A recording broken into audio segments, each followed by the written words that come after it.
let's talk about federal laws. The Truth in Lending law, called the TILA. Look at the slides right here. Okay, TILA, they call it TILA, Truth in Lending Act, Regulation Z.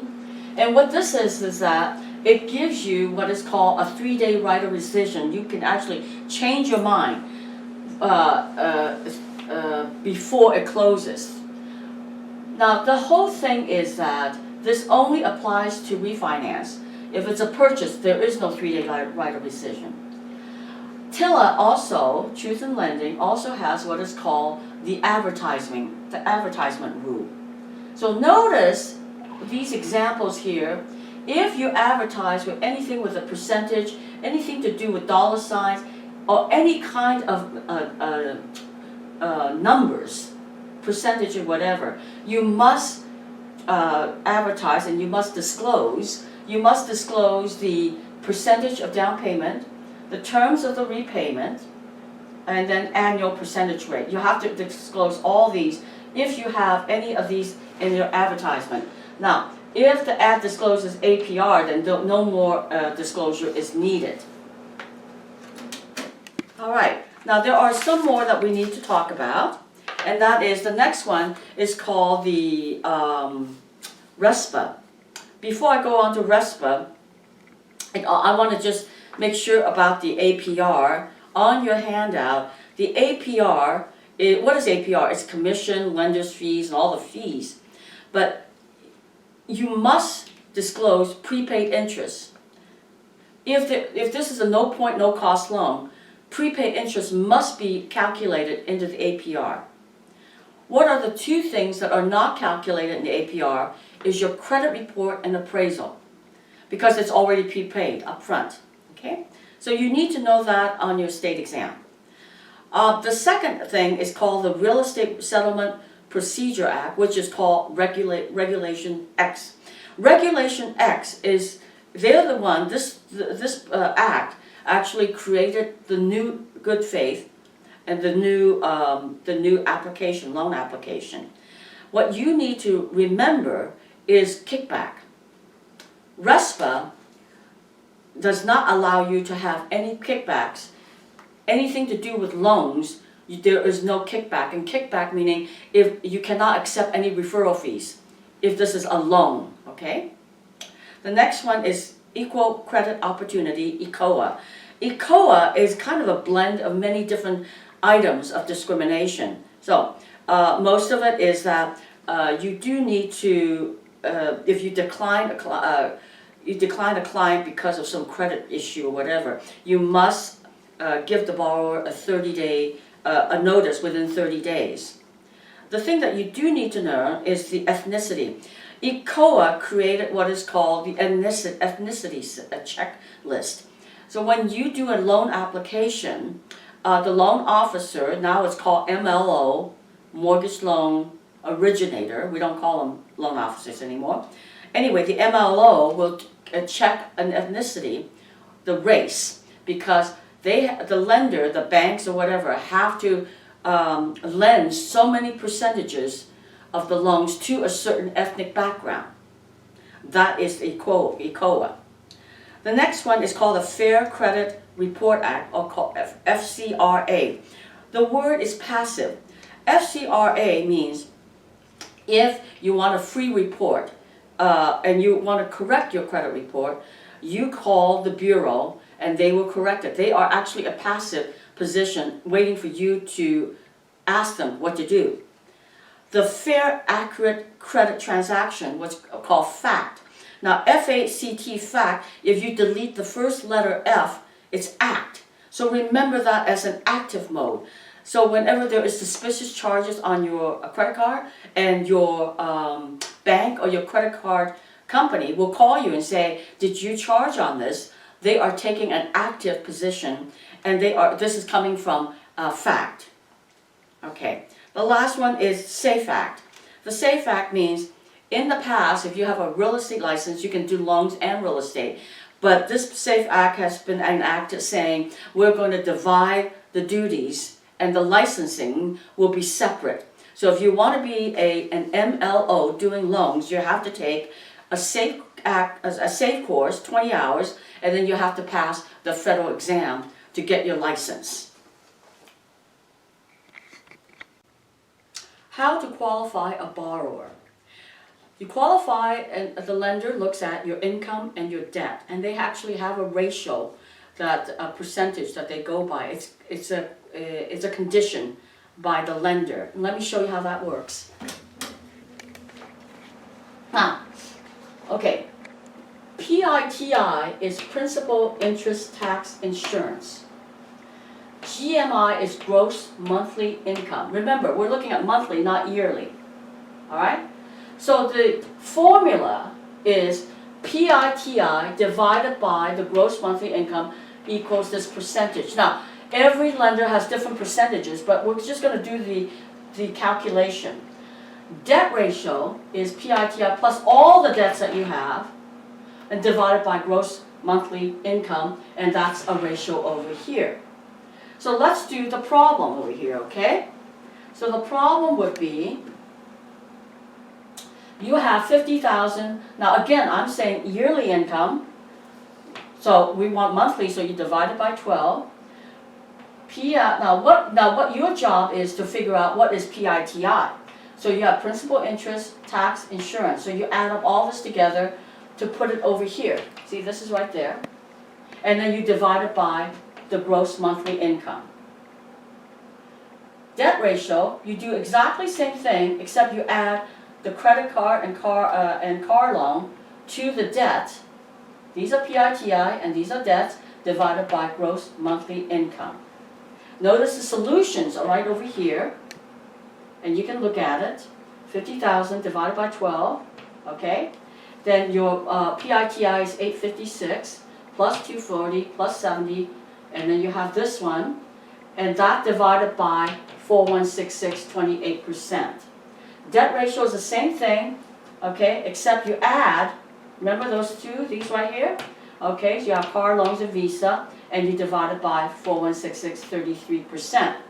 All right? Now, remember, conventional loans, you have 28, 38. Again, every lender is different. FHA is 29, 41. VA is a little bit different. They have a different guideline. You don't have to memorize it, but your thing is to know that this ratio is always adjusting and always moving. It's variable. Qualifying scenario, we talked about how to calculate the qualifying percentages. Now let's talk about scenario, what the lender looks for as far as conditions and so forth.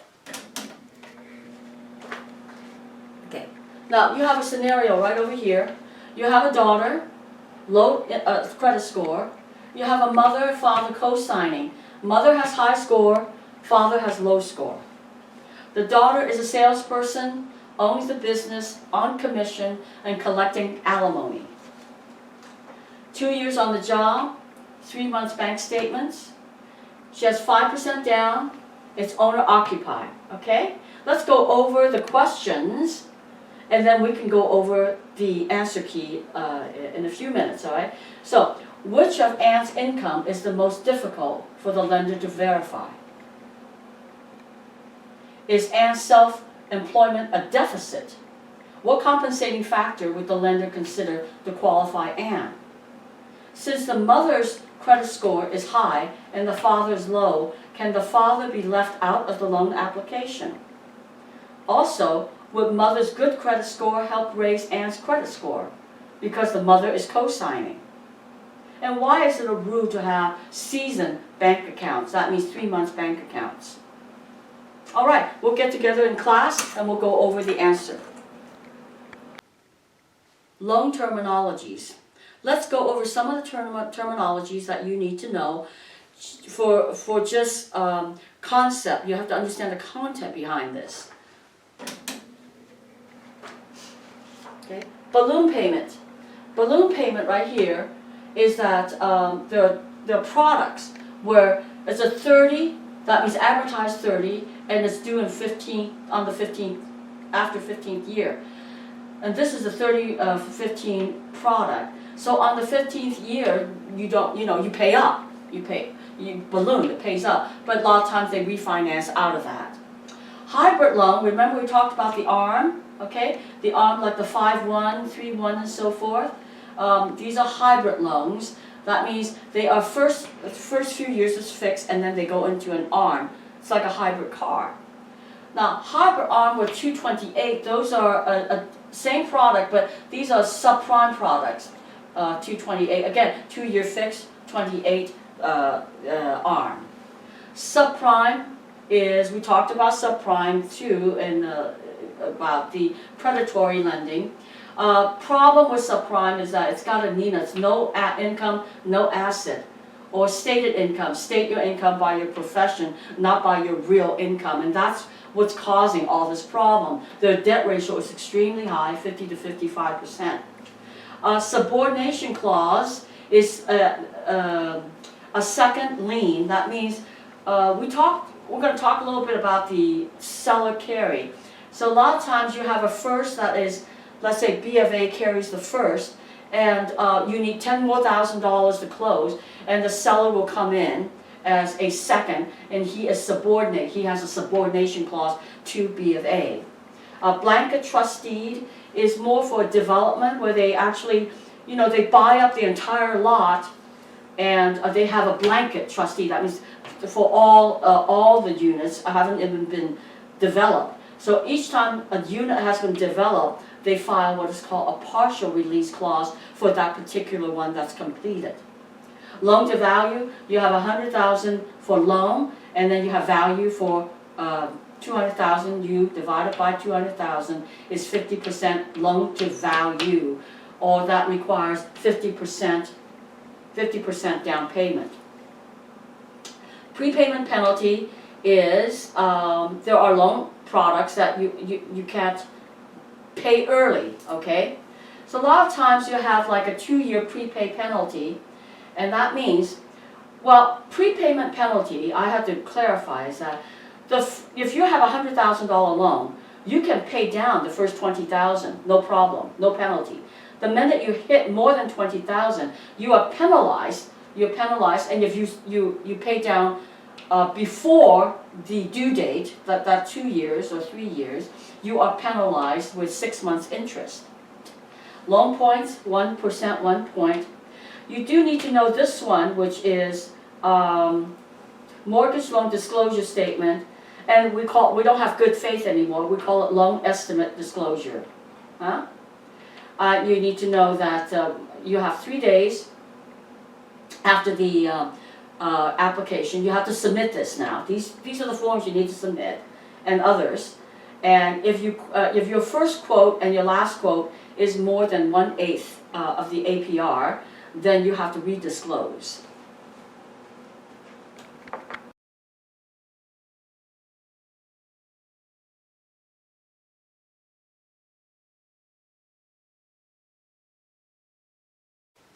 We're beginning a new chapter on appraisal, and what we're going to do is begin with the definition of appraisal.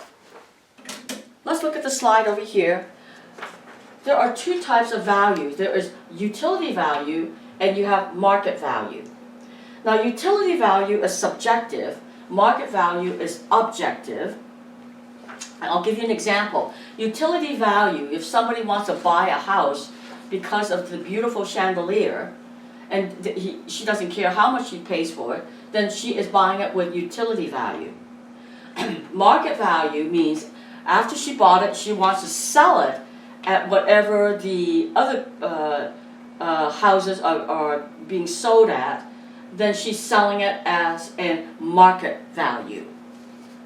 Now, the 4 elements, right over here, these are the elements that create value. So let us begin with utility. Utility is highest and best use. That means it has the greatest net return. That's one of them. The other one is the scarcity and demand. Now, notice in your handout I said, if the demand is there's a shortage of homes, then it will drive up the demand and will drive up the price, and that will be the seller's market. Okay, if there is a high inventory, then there's little demand, it will be a buyer's market. Transferability is the least important. It means whether there is a cloud on title and if there is any liens on the title, but that's mostly the liens will be cleared before you even sell the property. Okay. Now, one more thing is that more types of value. I want to go over these terminologies. Appraisal value, again, is what? It's an opinion of the value. Assessed value is the fair market value that is from the county that creates the property tax. Loan value is the amount that's valued by the appraiser. And the market value we just talked about is the objective value of what was sold in the past, 3 to 6 months. That would be the market value. Now what we're doing right now is that we're building a foundation. And then later on we'll adjust the values. And this is just building a foundation. So we want to look at right now the physical features. The square footage, the size will determine the value. The shape. So if it's an irregular shape, the value will probably go down because there's very little comparables. The next one I want to talk to you about is called the frontage. Let's look at the slides and let me explain this one. Okay, frontage, this is the frontage. The frontage, sometimes frontage is a front foot, is kind of interchangeable. It's for residential areas. So, let's say you have a home and you have a real nice leeway and going towards into a forest, going to a beach or whatever. So what happens with the appraiser is that this is called the front foot. The front foot goes up, the value goes up in the same direction, but the value of the square footage goes down. There's a reason behind this, because if he puts a lot of value on this entranceway right here, he cannot double value on the square footage. So he has to compensate on the value by bringing down the value of the square foot. On the state exam, remember, front foot value are in the same direction and value of square footage is in an inverse direction. The next one is a commercial property. Commercial property is a little bit different. It's not about the width, but it's about the depth. So here's a commercial property. So if the deeper the lot, the deeper from the sidewalk to the building, whatever, the deeper it is, the value will go up. Again, they're in the same direction, but the value of the square footage will go down, so that it can compensate for that for the value of the property. The last one on your handout is called the plottage, and that is the more you combine the parcels together, the more value you'll get. The next one is called the type of lots.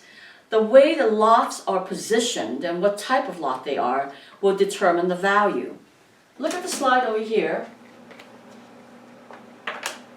Okay, so we will begin with what is called the T section right here. The T section, now notice, T section is really facing the street. A lot of people won't like that, and the value probably will go down a little bit because it is kind of a obstruction in a way. Now, if you have a corner lot, the value will probably go up because corner lots are very desirable. A cul-de-sac is desirable, but however, a cul-de-sac, the problem is parking. You have to park around the circle, so that for the owner that might not be good, but mostly it's favorable to appraiser. Now let's look at flag lot. Flag lot is a little problem here. You're right behind the people's back entrance. And also, nobody can see you. You have to drive through and go in. So it's really hard to find you. And again, flag lot would probably devalue your property. The last one is called the key lot. Key lot is even worse because now you're surrounded by owners, and you're right at the corner, and that nobody even know where you are. So key lot and flag lot are probably not very desirable as far as the appraiser is concerned. Okay, now let's go on to your handout. Exposure to sun. Just remember, southwest is most preferred and northeast is least preferred. Amenities are close to shopping centers, or if there's a nice landscape, that will probably make the value go up. Building restrictions, if there are a lot of restrictions, zoning restrictions, particularly for investors, that might create a problem. Topography is the rolling hills and so forth, and other attributes like your the off-site improvements, sidewalk, curbs, and so forth. Now, the legal features are legal rights. For example, if you have a condo have restrictions. They have their own rules.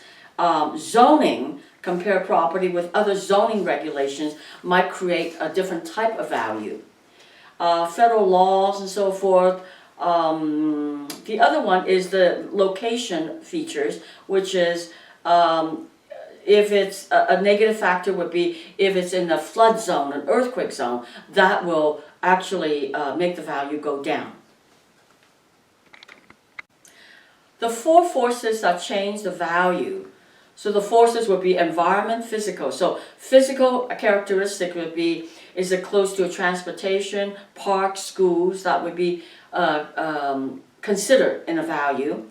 Environment, is it a climate change, or is it in topography, soil?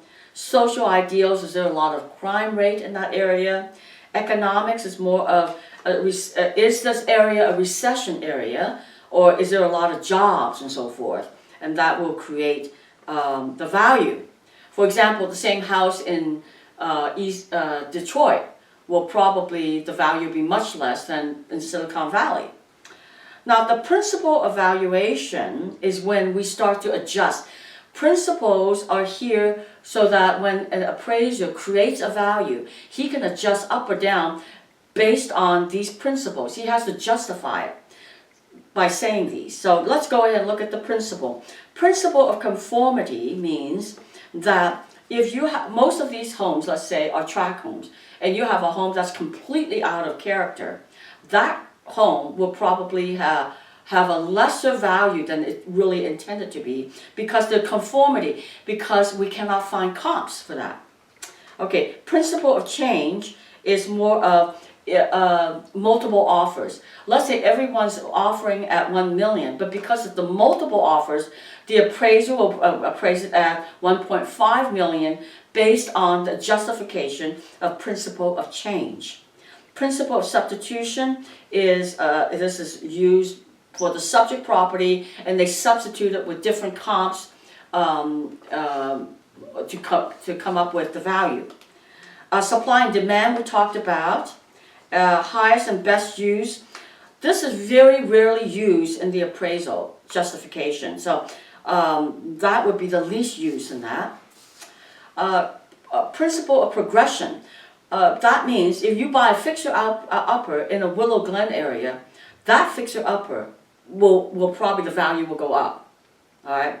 But if you principle of regression, meaning if you overbuilt in your area, in a depressed area, your property will probably not be as valuable as others because you are in a depressed area.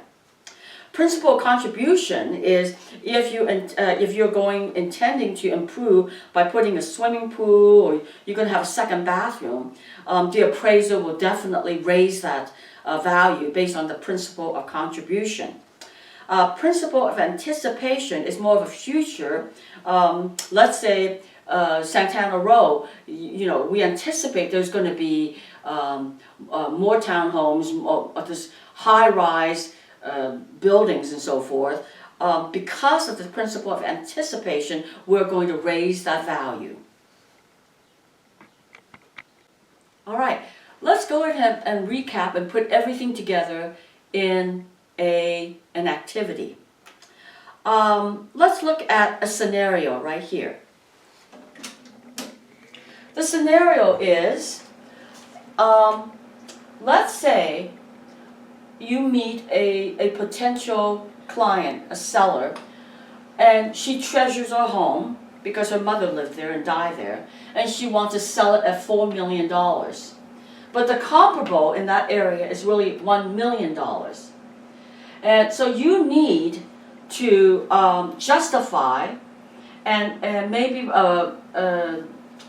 maybe sell it at 1.5 million instead, and convince her that it's 1.5 and not 4 million. So here's what you do. The seller's house is 4-bedroom, 2-bath. The neighbor is the same. It's on a corner lot, so here's a nice feature. Okay, they're not. 3,000 square feet, others are 25. She has a very nice lot, 10,005, and the others are 8,005. Marble floor, others are wood floor. So your job as a group is to determine, the seller has set her price because of sentimental reasons. What kind of value is she using? If you were the agent using the market value, which 3 principles would you apply to justify that it's worth 1.5, $500,000 more than with the comp? You want to give me 3 principles that would justify it. And the last one is, what features of the subject property outweighs the neighbor? So you go back to this chart. Okay. Let's talk about the 3 approaches to appraisal. Look at the slides right now. All right. 3 approaches to appraisal means 3 reports. When you do an appraisal, it depends on if it's a residential, owner-occupied, you have the report called comparison approach, the comparison report, and you have a cost approach, the cost report. If it's an investment property, you have 3 reports. You have the comparison, the cost, and one more called the income approach, the income report.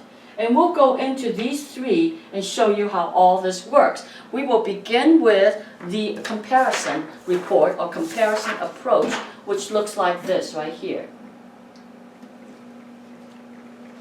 All appraisers have a comparison report. So normally what it is that you have a subject property, and then they will have 3 comparables, okay? And they will adjust based on plus or minus, whether you have something or they don't have anything, and they create what is called the value right here.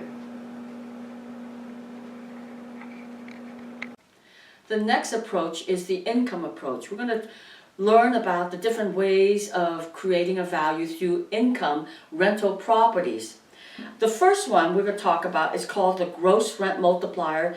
It's called gross scheduled income. Now this particular approach is really for smaller rentals, investment properties, 6-plexes, 8-plexes, whatever, but not 100 units. So let me show you how they come up with the value here. All right, so here's called the gross rent multiplier. The way it works is this. You have a sales price, let's say they're asking for $100,000, and you have to look at the rent. The monthly rent is $1,000 a month. This is a monthly, and the other one is annual, okay? All right, so what you want to do is come up with a factor. So the factor would be the rent times the factor. Now, right here, the sales price divided by the monthly rent gives you a factor. And that factor, if you apply it to a monthly rent, let's say this particular property has $1,000 a month, but let's say you apply to your subject property, this property you really want to buy, really is creating an $800 a month, and the factor is the same factor, 100, so the sales price should be $80,000, and that's how you bid on this one. Notice, this is monthly rent. Monthly rent has a factor of 3 digits. Look at the annual rent. Let's go back over here, annual. Now, it's the same kind of principle. Again, now, you have a sales price is 1 million. Annual rent, now remember, this is the whole year, 100,000. 1 million divided 100,000 is 10. 10 is a factor. Okay? So let's say your subject property is 85, okay, the rent is 85,000. So you apply the same factor, and your sales price would be 850,000. So what that means is that based on this subject property, you will bid at 850,000 based on the rent. Now we're going to do a little exercise right here.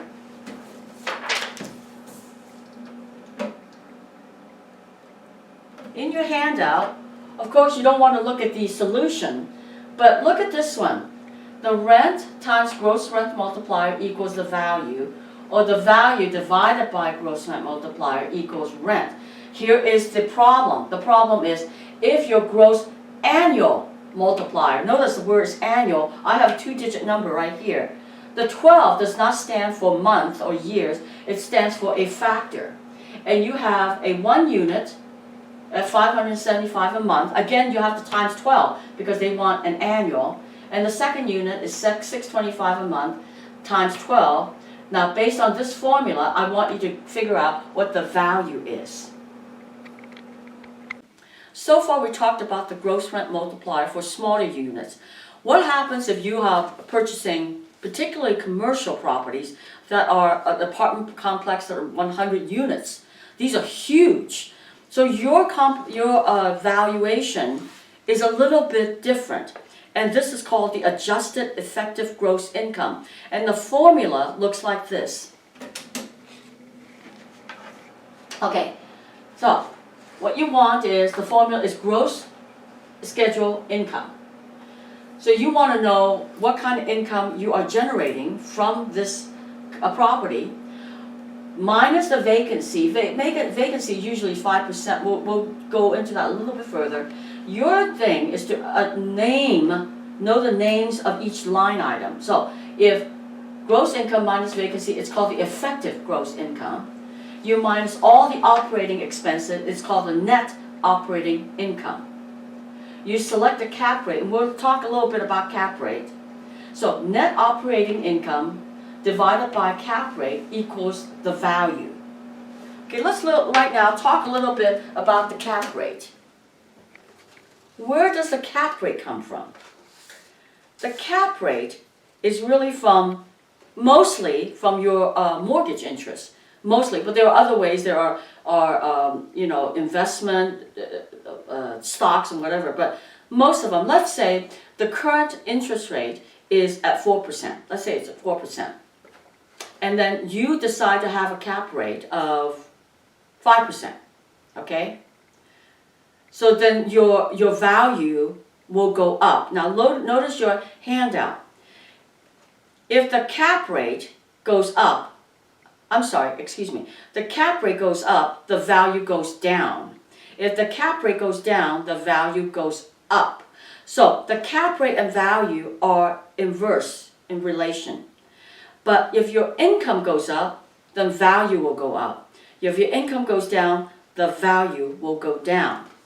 So let's do a little exercise right here.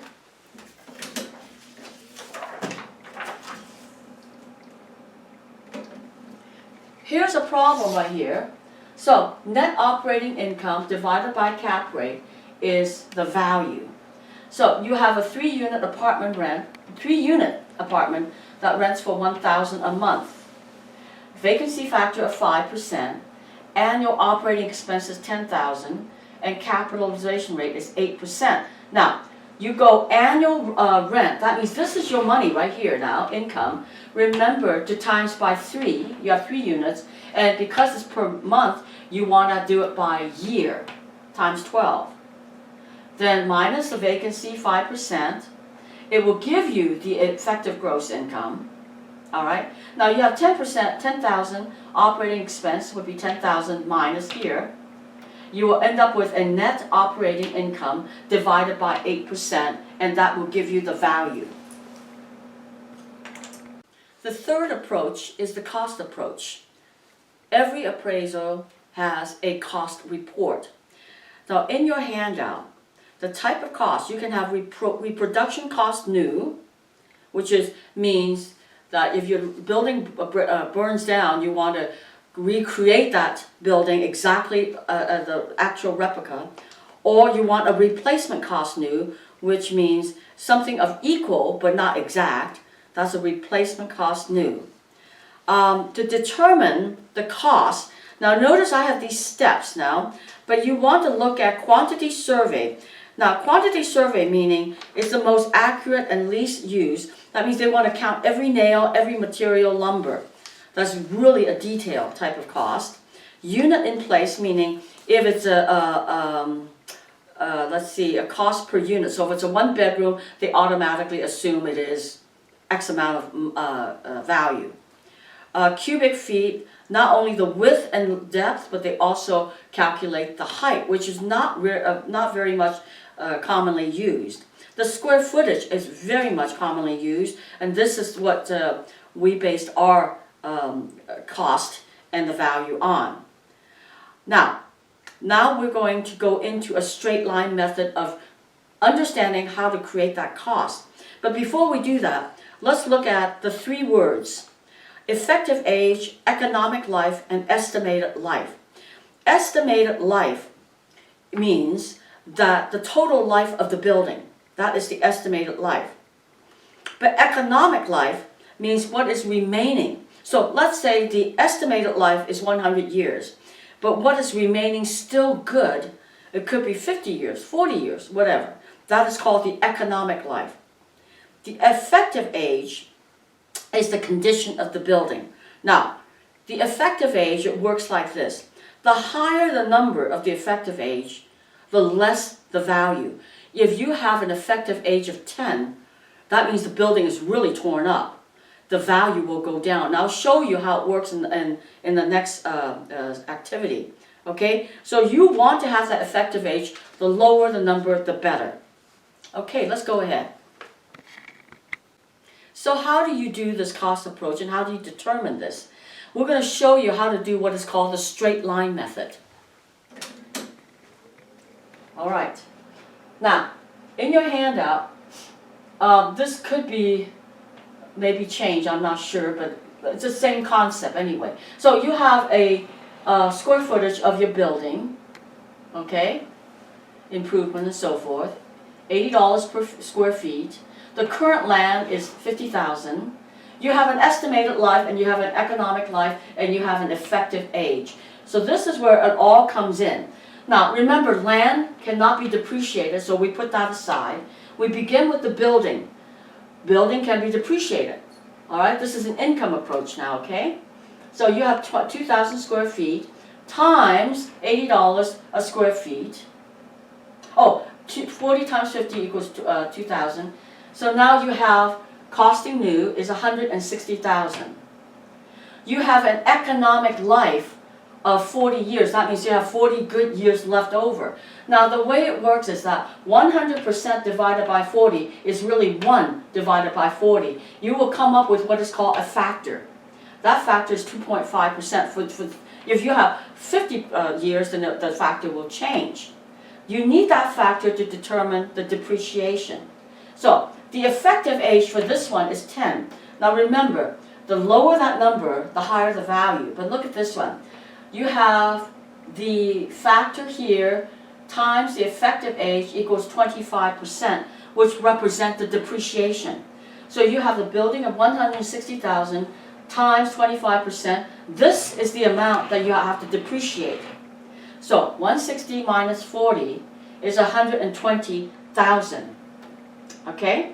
You add back the land right over here, and you have a value of 170.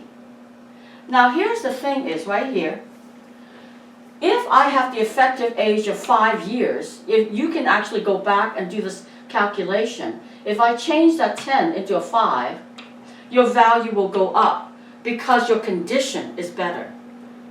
And this is called the straight line method. The last one is the cost to cure. Cost to cure applies to the cost. Now remember, we talked about principles that we adjust so far for the market value. Well, let's say we created a cost, but you want to adjust based on the cost to cure. So there are three of them. One is called the physical deterioration, the wear and tear of the building. Most cost to cure is really coming down, the value goes down, okay? Cost to cure is the wearing of the building. Is it curable or incurable? And most of the time it is curable. Now, functional obsolescence is a little different. Functional is inherent. For example, you have a 3-bedroom and 1 bath instead of 2 baths. You have galvanized pipe instead of copper pipe. You have a building has no permit. The question is it curable or incurable? Well, based on the state exam, it is incurable because it costs too much to create a whole new structure. The last one is economic social obsolescence, and that is the zoning and, let's say, government restrictions. Economic obsolescence is incurable.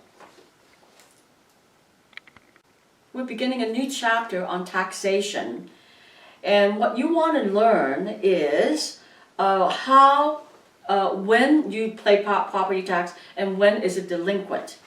So let's look at the slide here.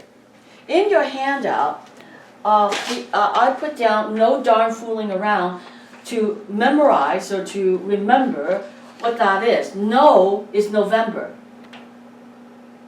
November 1st is when it's due. Darn is December. 10th is when it's delinquent. Okay? No darn fooling is February 1st due, and around would be April the 10th, which is delinquent. Alright, there's a 10% penalty. Now, remember here is that a lien is placed on your property every year, January the 1st. Also, we talked about stamp sale. That means if you don't pay your property tax, there really is a 5-year redemption. That means they'll wait for you in 5 years. Now, if after 5 years you still don't pay the property tax, then it goes into an auction sale to the highest bidder. Document transfer tax. Whenever you change ownership, there is a document transfer tax. Now, let's say you have a sales price of $500,000. Now, I'm reading from your handout. You have to divide by 1,000, okay, to make it 500. The county transfer tax is $1.10. So your document transfer tax is $550. Now, this is the county. In Santa Clara County, there's a city transfer tax, which is $3.30. So every county and city has different pricing on that. So when do you actually pay the transfer tax? When there is a change of ownership, a new ownership, when you purchase or refi. Let's say you refi, and this is your loan to begin with, and you loan your name, and then you end up with only your name. There are no new ownership. Then there is no document transfer tax. Who is exempt from paying property tax? Let's look at your handout. A grapevine, less than 3 years, and we're talking about harvesting for business now. State government like schools and parks don't pay property tax. Non-profit like churches, cemetery parks, okay, fruits and new trees, commercial growth. One thing is that if you have a property tax, you're exempt. You sell and you 2 out of 5 years. 2 meaning you are owner occupied 2 years before you sell, but you must have ownership of 5 years, and you have single $250, $50,000 exemption, and if it's a couple, it's $500,000. If you're a veteran, you have $4,000 exempt from the assessed value. So let's say the assessed value is $100,000, you minus $4,000, which is really not that much.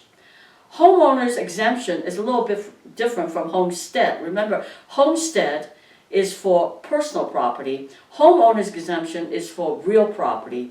Again, it's for $7,000, and you apply to this, apply for this to the county. And again, it's if your property is $100,000, they minus $7,000, and they based the net, the property tax based on that. Now, senior exemption is really interesting. Prop 13, we talked about Prop 13 of those who actually bought the property when it was very low. You know, some of them bought it at $20,000, okay? Their property tax is based on $20,000. So the Prop 13 says those older ones, their property tax will raise every year by 2% until they get up to the fair market value. Now, you purchase it right now today, you are capped at 1% per year. That's Prop 13. Prop 58 means if a spouse leaves a property to another spouse, or a parent leaving to a child or children, the person who inherited actually also inherited the Prop 13 tax rate, which is really good.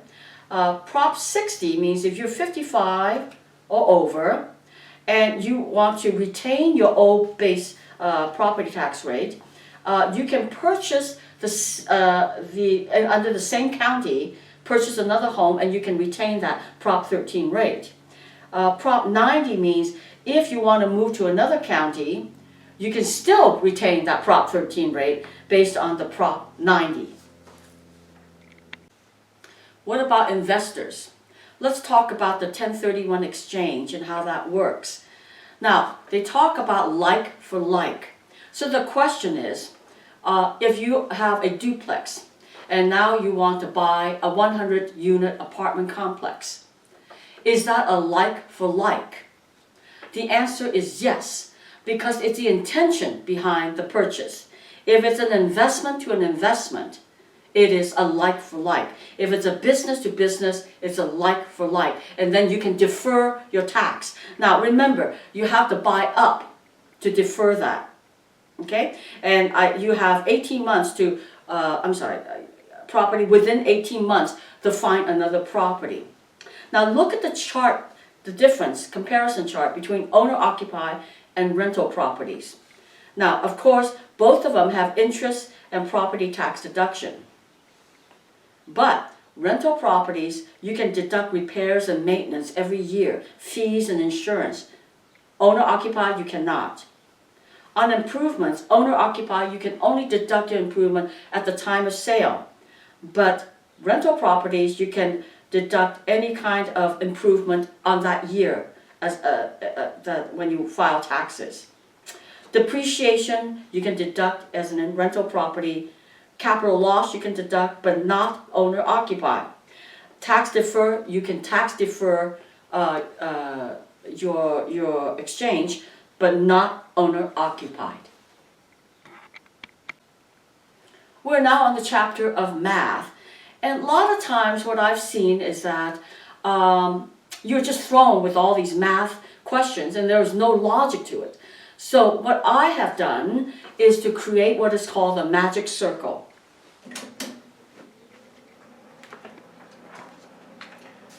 Now here's how it works here. Magic circle right here. Now, this is just a circle right here. And what I did was I categorized it.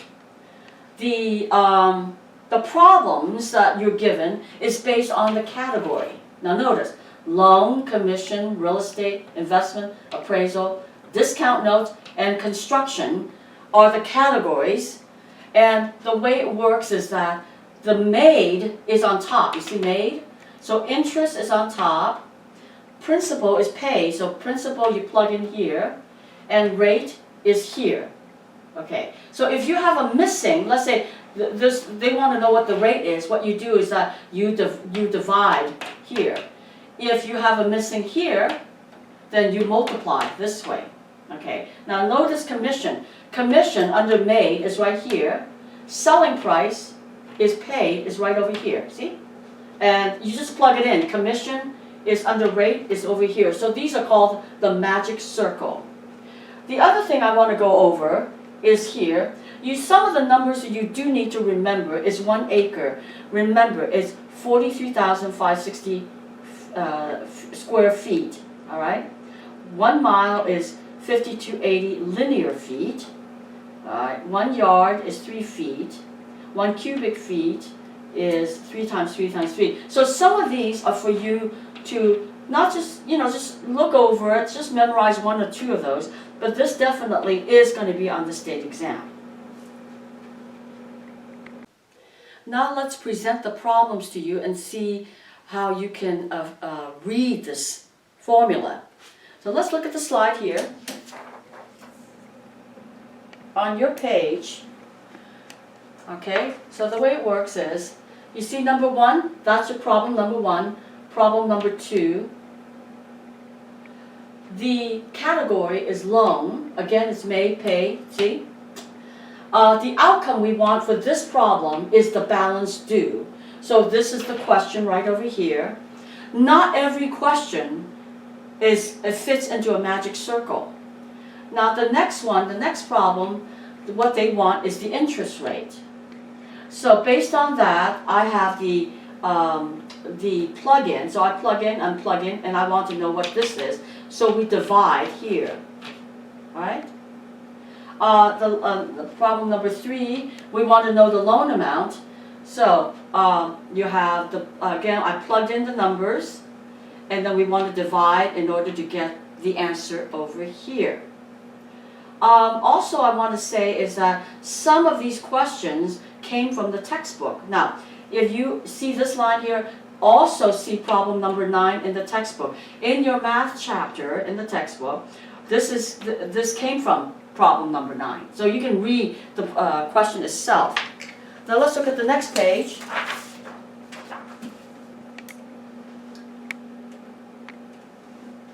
The next page I want to show is, this is another magic circle right here. Alright, some of these don't work out as magic circle would work out. The balloon payment, you really have to do the calculation hand by hand. That's pretty much it on the loan. You can go ahead and look it over. The third one is, the third page is this one that I want to show you, and I want to show you a different category, which is commission. Now it's commission, you see right here. So sales commission is made, selling price is paid. Again, you plug into that circle right there. Right here is, again, see problem number 7 in the textbook. Some of these I actually took out from the textbook. But these questions you might want to look over, maybe not now, but when you do become licensed, you want to know that you're not shortchanged. So these questions will help you determine this. It's very helpful when you start practicing as a real estate agent. This concludes the real estate license training.